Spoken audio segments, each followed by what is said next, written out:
Instrumen kebijakan fiskal konvensional dan Islam.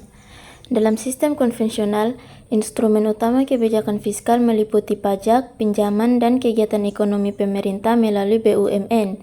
Pajak dikenakan kepada masyarakat sebagai sumber utama pendapatan negara, sementara pinjaman digunakan untuk menutupi defisit anggaran. Pemerintah juga dapat menjalankan usaha secara langsung untuk memperoleh pendapatan.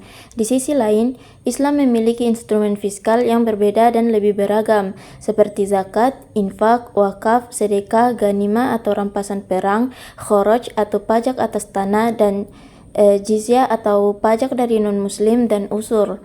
Seluruh instrumen ini tidak hanya berfungsi untuk mengumpulkan pendapatan negara, tetapi juga sebagai mekanisme distribusi kekayaan dan pemberdayaan ekonomi umat berdasarkan prinsip sukarela dan syariah. Komponen kebijakan fiskal konvensional dan Islam.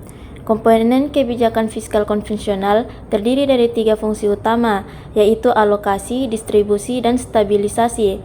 Fungsi alokasi bertujuan mengatur penggunaan sumber daya secara efisien, distribusi fokus pada pemerataan pendapatan, dan stabilisasi diarahkan pada menjaga kestabilan harga, pertumbuhan ekonomi, dan tingkat pengangguran.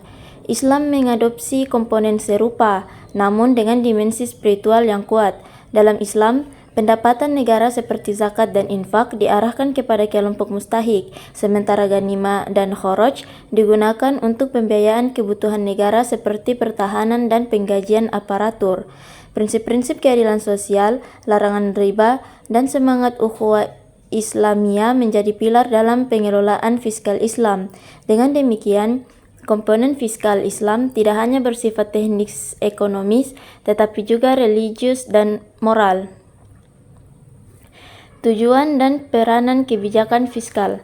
Tujuan utama kebijakan fiskal konvensional adalah menciptakan kestabilan ekonomi, pertumbuhan yang berkelanjutan, efisiensi sumber daya, dan pemerataan pendapatan. Namun, sistem ini sering mengabaikan dimensi spiritual dan sosial masyarakat. Sebaliknya, dalam Islam, tujuan kebijakan fiskal tidak hanya sebatas ekonomi duniawi, tetapi juga mencakup akhirat.